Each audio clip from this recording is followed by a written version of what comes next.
Hey everyone, my name's Grace. Welcome to the tutorial. Today I'm going to be showing you how to make the Crosstown Crescent bag. If you don't already have the pattern, you can follow the link in the description to get it. The Crosstown Crescent bag can be worn in a bunch of different ways. You can wear it cross-body with the strap long or short, or you can throw it over one shoulder. It features a small interior zip pocket so you can stay organized, and you could easily modify the pattern to include a second one if you wanted. For fabric, feel free to use any non-stretch woven fabric you'd like. Probably something bottom weight just so it has a bit more structure, but honestly up to you. I've had really good success with canvas, which is what this is, cotton twill, denim, go wild. For the inside lining, I generally use something lighter like a quilting cotton just to reduce bulk. But again, just something non-stretch woven. For this project, I'm using the purple canvas as my outer fabric and then the flowery quilting cotton as my lining. For this project, you'll need an 8-inch zipper for the interior pocket. I'm using this number 5 nylon zipper, and then a 15-inch zipper for the main zipper. I chose this number 5 molded plastic zipper. You'll also need one of these tri-glide slide adjusters, 1.5 inches, and then some webbing for your strap with the same width. I'm using a polypropylene webbing here, but you could also use nylon or cotton. Lastly, you'll need about 70 inches of binding tape. You could use store-bought bias binding or make your own from your lining fabric like I did here. Okay, so without further ado, let's get going!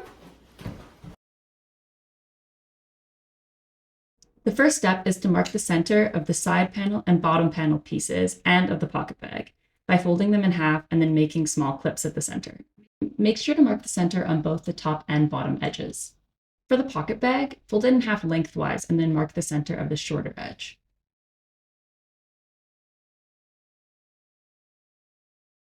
With right sides together, align the centers of the side panel lining and pocket bag pieces. At the center, you want the pocket bag to sit 3/4 of an inch below the edge of the side panel. I like to put a couple pins through both layers at this point, just so that they don't shift around. Next, you're going to mark that zipper opening rectangle on the wrong side of the pocket bag. You also want to mark the center line of that rectangle and the little triangles extending into the corners. Refer to the pattern piece or to the diagram in the instructions for exact placement of this rectangle. Sew along the outside of the rectangle, lifting the presser foot and turning when you get to the corners. You don't want to sew down the center line or those triangles that extend into the corners. With your seam ripper, make a small rip down the center line of that rectangle. Then grab a pair of scissors and keep cutting along that line until you get to the triangles at the end. Then you're going to use the triangles as a guide to cut into the corners. You want to cut as close as you can to the corner without clipping any of the stitches.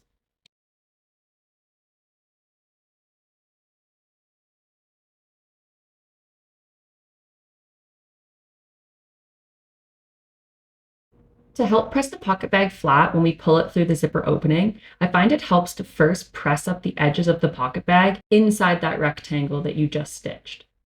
Next, you're going to pull the pocket bag through the zipper opening and then press the zipper opening flat.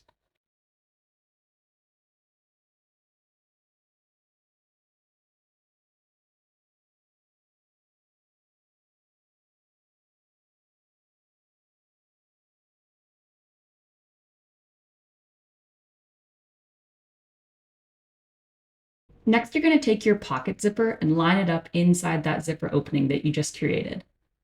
I usually just put a couple pins in to hold it in place, one on top and one on the bottom of the zipper, but feel free to pin more if you'd like.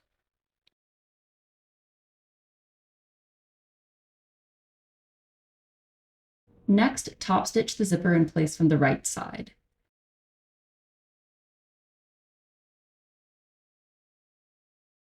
At some point, you'll have to stop to move the zipper pull so that it stays out of your way.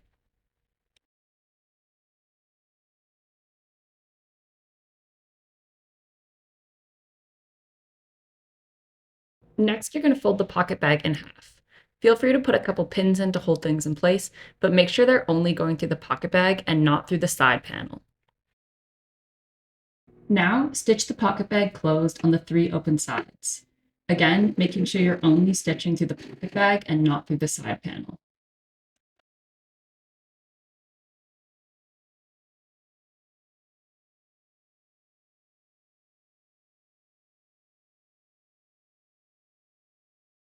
Give everything a press so that your pocket bag lies flat, and we are done with the interior pocket.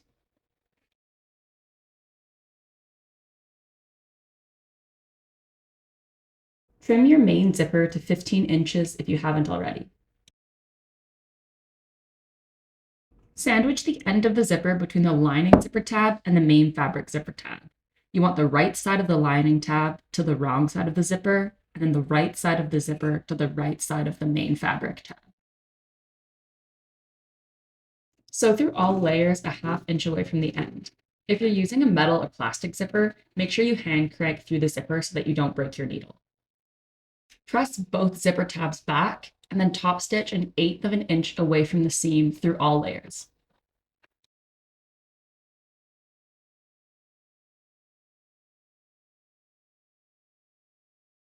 Fold your zipper in half with the zipper tabs together, and then mark the center by making small clips on each side of the zipper tape.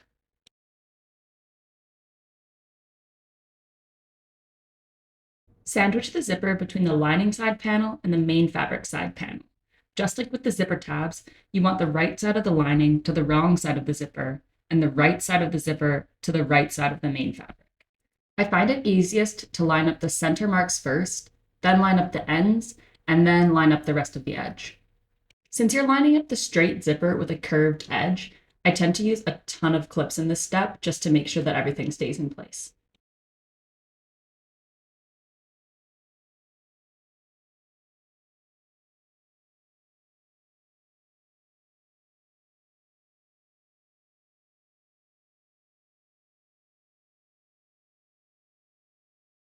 Next, you're going to sew through all layers with a 1/4 inch seam allowance. Note that the seam allowance is different than the ½ inch seam allowance everywhere else in the pattern. I'm able to align my needle fully to the left and then press my presser foot up against the edge of the zipper, and that gives me the 1/4 inch seam allowance that I need, but feel free to use a zipper foot if you prefer. Next, open those side panel pieces and press them away from the zipper. If you're using a plastic zipper, be careful to keep your iron away from the zipper teeth or they could melt.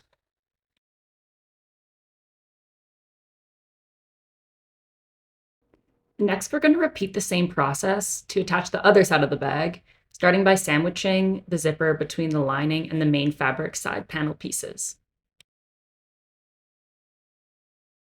Once again, stitch through all layers with that 1/4 inch seam allowance. Then open the side panel pieces and press just like you did before. Now with those side panel pieces open, you're going to top stitch 1/8 inch away from the zipper edge through all layers. Repeat this top stitching on both sides.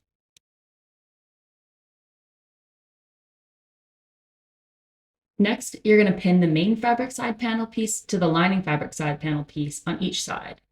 Then you want to baste around the outer edges just so that these pieces stay together and are easier to work with in the future.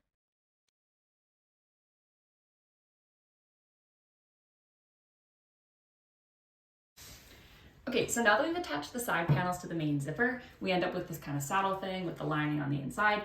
Every time I get to this step, it makes me really, really wish I had a cat or a dog because I would just love to put it on them like a little saddle. So if you have a cat or dog at home, please do this. Please send me a photo. I just think it would be so cute.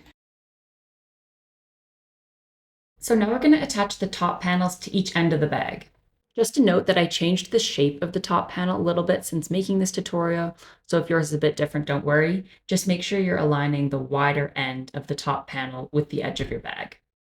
Okay, so you're going to sandwich the end of the bag between the lining top panel piece and the main fabric top panel piece. Again, you want the wrong side of the bag to the right side of the lining piece, and then the right side of the bag to the right side of the main fabric piece. Now sew through all layers a ½ inch away from the edge. Open the top panel pieces and press them away from the bag. Then top stitch through all layers 1/8 inch away from the seam.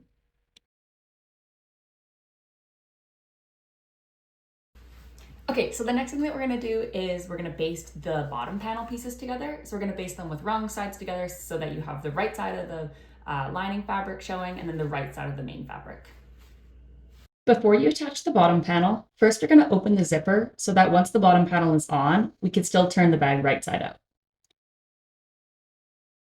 Next, we're going to pin the bottom panel piece to the bottom side of the bag. Just like when we attach the main zipper to the side panel pieces, I find it easiest if you first align the centers and then align the ends and then go along the rest of the edge, aligning everything.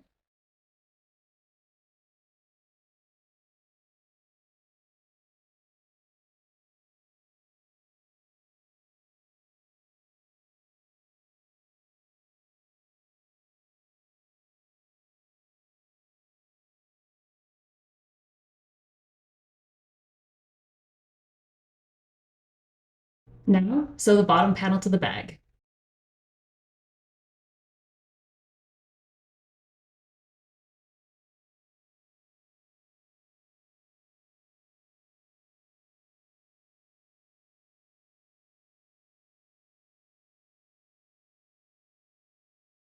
Repeat the same process to attach the bottom panel to the other side of the bag.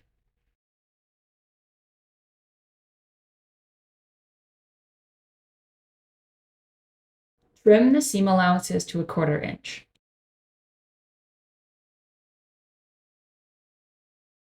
Pin your binding tape with right sides together to the side panel side of the bag. The binding tape can start about 3/4 of an inch down from the top edge, and you don't need to worry about finishing the end because it's not going to be seen when the bag's done. I tend to not pin my binding tape all the way around the edge, and instead I just align the pieces as I sew, which you'll see in the next clip, but feel free to pin all the way around if you prefer.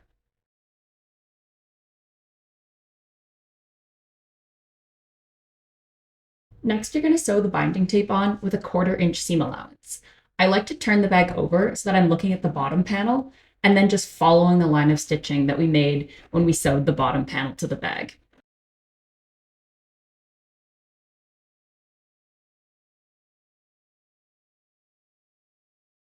Next, you're going to fold the binding tape under by a 1/4 inch and then by a 1/4 inch again, and then pin it so that it covers the seam. If you're using store-bought bias tape or you pre-press the bias tape during preparation, then you may not have to do these folds and you can just wrap your bias tape around the seam.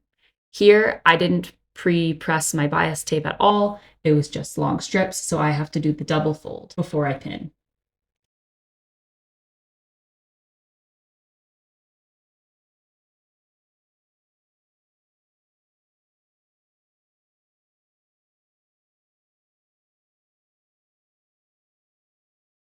Now with the side panel facing up, you're just going to top stitch along that binding, securing it in place.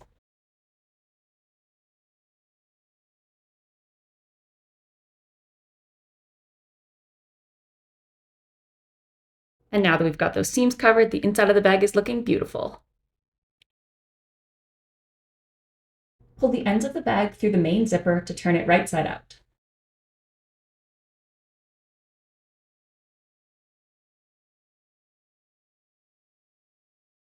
Now you're going to press the ends of the bag that extend past the main zipper flat.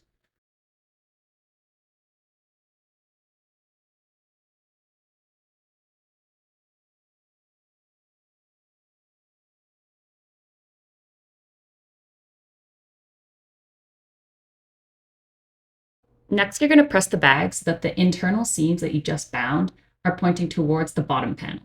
It helps if you wrap the bag around the end of your ironing board to do this.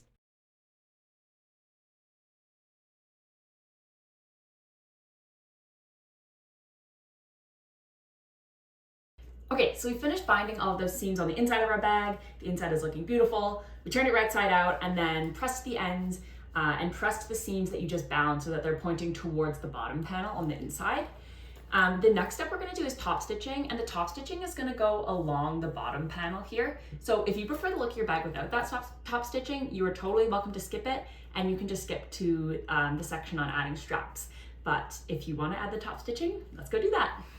Okay, so looking at the top panel, what you want to do is stick a pin right through that top stitching line 1/8 of an inch away from the edge. Make sure you stick the pin through as straight as possible. Then on the bottom panel side, you want to make a mark where that pin comes out. I use one of these erasable pens because they come off with heat, but feel free to use chalk or some other marking method. I don't recommend using a pin to mark it just because we're going to turn the bag inside out again. You're going to repeat this process for both sides of the top panel and then turn the bag around and do it on both sides of the top panel on the other side of the bag. So you should make 4 marks in total on the bottom panel. I'm just going to pause here for a second to quickly explain why we're making these marks. Basically, in the next step, we're going to do some top stitching along the side of the bottom panel of the bag, and these marks are going to indicate where we're going to stop our top stitching. Then in a future step, we're going to top stitch the top panel starting at those marks. And since we'll be top stitching through all layers, we'll basically be picking up where we left off with the bottom panel top stitching in this step. And if you're still confused, don't worry about it. Things will become clear very soon. Okay, so once you've made all 4 marks on the bottom panel, turn your bag inside out again. Okay, so in this step, we're going to do the bottom panel top stitching, but we're going to do it in 4 seams. The reason for this is that it gets quite tight and hard to sew up to those marks, and it's easier to sew towards them than it is to start at the mark and sew away from it. I'm going to call this the middle out top stitching method. Basically, for each side of the bottom panel, you're going to start top stitching in the middle at the bottom of the bag, and you're going to top stitch out to one end and stop at the mark that you made. Then you're going to sew a second line of top stitching, starting from the bottom of the bag and going out to the other end, stopping at the mark that you made. Then you'll repeat this on both sides of the bottom panel, so you've sewn 4 lines of top stitching in total. So the last diagram showed the bag right side out just for clarity, but you'll actually do this top stitching with your bag still inside out. That just makes it easier to get right up to those marks. So like I said, you're going to start this top stitching line at the center bottom of the bag, and make sure you're sewing through that bound seam allowance on the inside of the bag as well. It can get a bit tight and tricky to top stitch right up to those marks, especially on the end with the zipper pull, so make sure you're sewing slowly and carefully and holding the zipper pull up out of the way. So your bag will still be inside out, but from the right side of the bag, this is what it should look like with that top stitching along each side of the bottom panel and the top stitching stopping on each end at those marks that you made.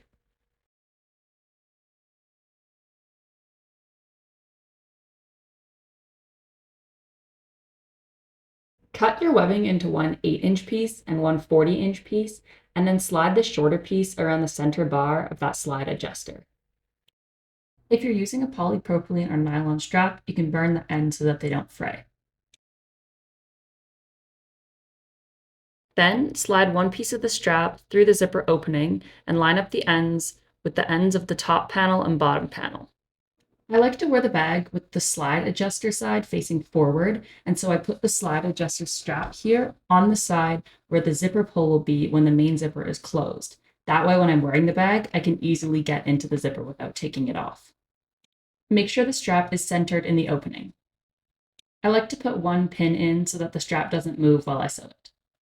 Repeat with the other strap piece on the other side of the bag.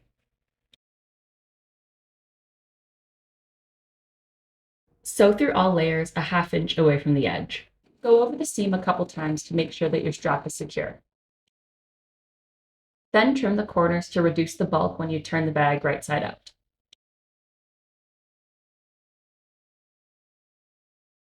Pull the straps through to turn the bag right side out. Use something like a dull pencil or a chopstick to poke in the corners and make sure the corners are turned fully.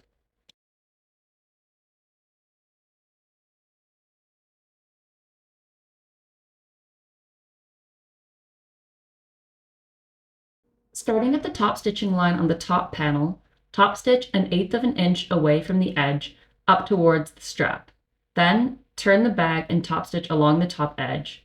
Turn again and top stitch down the other side back to the top stitching line. Repeat this top stitching on the other top panel.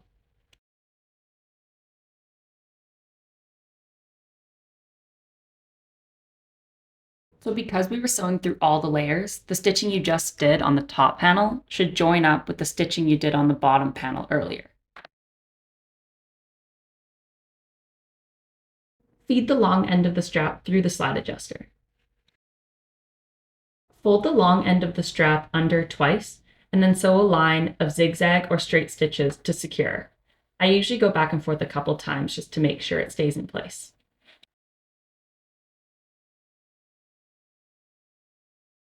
And that's it!